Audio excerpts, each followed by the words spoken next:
Ya, halo semuanya, selamat datang di Triceratops Berduri Api. Gue Paris Rizky, dan kali ini kita bakal lanjut membahas filsafat lagi. Dan filsafat kali ini yang akan kita bahas adalah tentang Søren Kierkegaard ya. Oke, jadi dia adalah filsuf dari Denmark, dan nama panjangnya ya Søren Kierkegaard ya, nama panjangnya Søren Kierkegaard. Oke, dia punya konsep menarik tentang eksistensi manusia ya. Jadi kalau lu beli buku eksistensialisme, biasanya ada dia gitu biasanya, tapi nggak semua buku juga gitu. Tapi kalau lu mau mulai belajar eksistensialisme ya lu bakal ketemu dia dulu. Nah, sebenarnya dia ini lebih fokus ke filsafat Kristen. Mungkin nanti gue bakal bahas beberapa teori Kristen yang itu lumayan bagus juga. Tapi ya kali ini kita nggak akan bahas itu dulu. Tapi yang kita akan bahas adalah tentang eksistensi manusia yang dibagi dalam 3 tahap. Nah, jadi kita harus bisa bayangin ini kayak perjalanan hidup dari awal sampai akhir. Pertama ada tahap estetis, kemudian ada tahap etis, dan juga ada tahap religius ya. Oke, di tahap estetis ini adalah tahap di mana orang fokus sama kesenangan dan juga sensasi dalam hidup. Misalnya kita lagi seru-seruan gitu kan, main game, pacaran, atau nyari kebahagiaan lewat hal-hal yang menyenangkan gitu.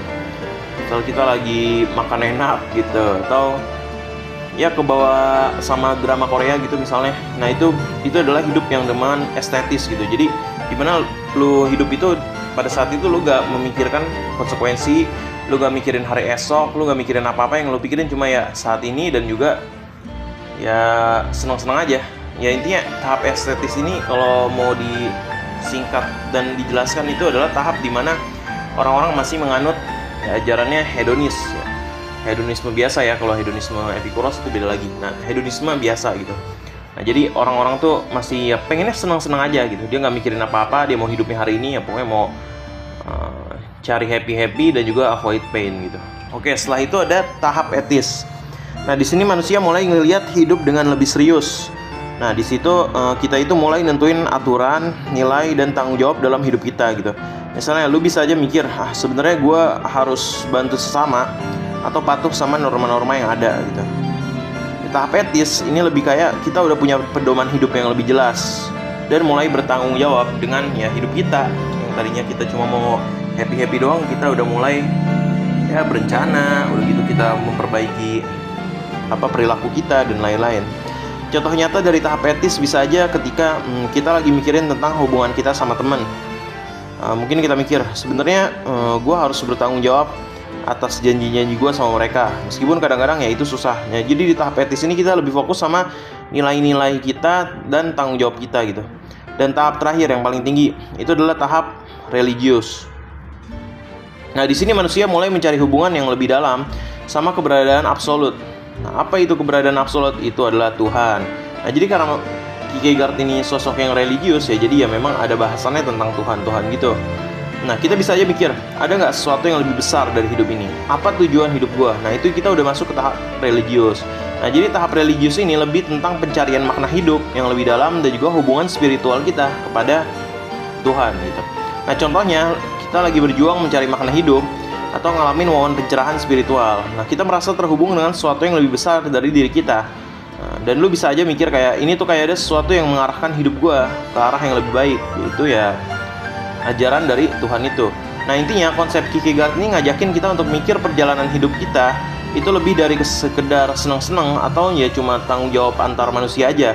Tapi ini adalah tentang mencari makna lebih dalam dan juga ya berhubungan dengan yang maha kuasa gitu. Kita bisa lihat hidup manusia itu nggak cuma sekilas happy-happyan aja atau cuma aturan-aturan aja.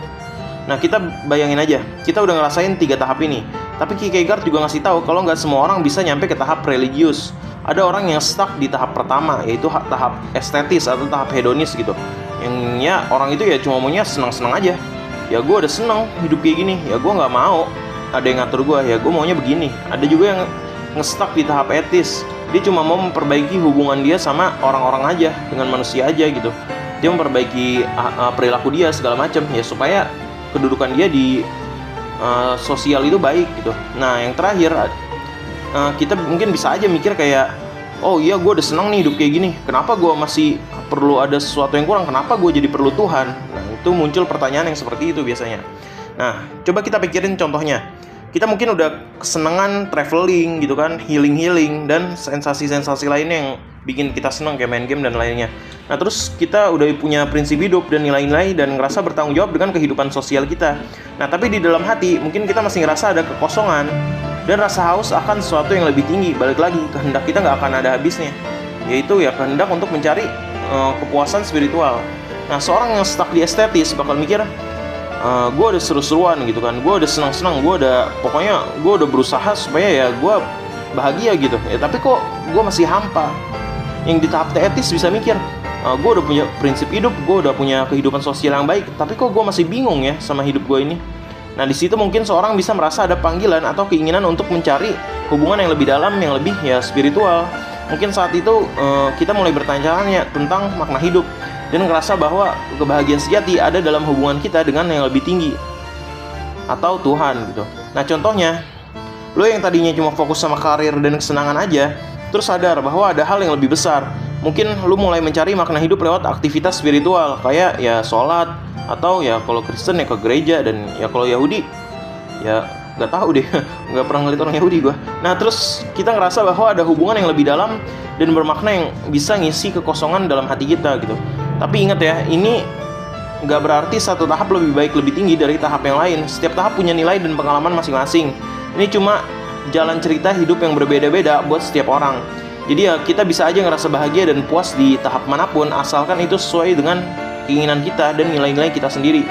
Nah jadi kalau kita lagi ngerasa bingung dengan makna hidup atau pengen ngerasain sesuatu yang lebih dalam, ya mungkin kita sedang menjalani perjalanan menuju tahap religiusnya Kierkegaard itu, ya dimana tahap tertinggi dari keinginan manusia gitu adalah ya memiliki hubungan yang baik dengan Tuhan gitu. Nah tapi ingat, gak perlu terburu-buru karena setiap orang punya waktu dan jalan hidupnya masing-masing untuk menuju ke Tuhan. Ya gue rasa itu aja dari Kierkegaard. Ya ini jadi kayak ceramah Jumat gue ya. Nah tapi ya gak apa-apa, namanya juga filsafat Kristen masuknya. Dan gue Paris undur diri. Terima kasih sudah nonton sampai habis. Tetap jaga kesehatan dan tetap semangat belajar.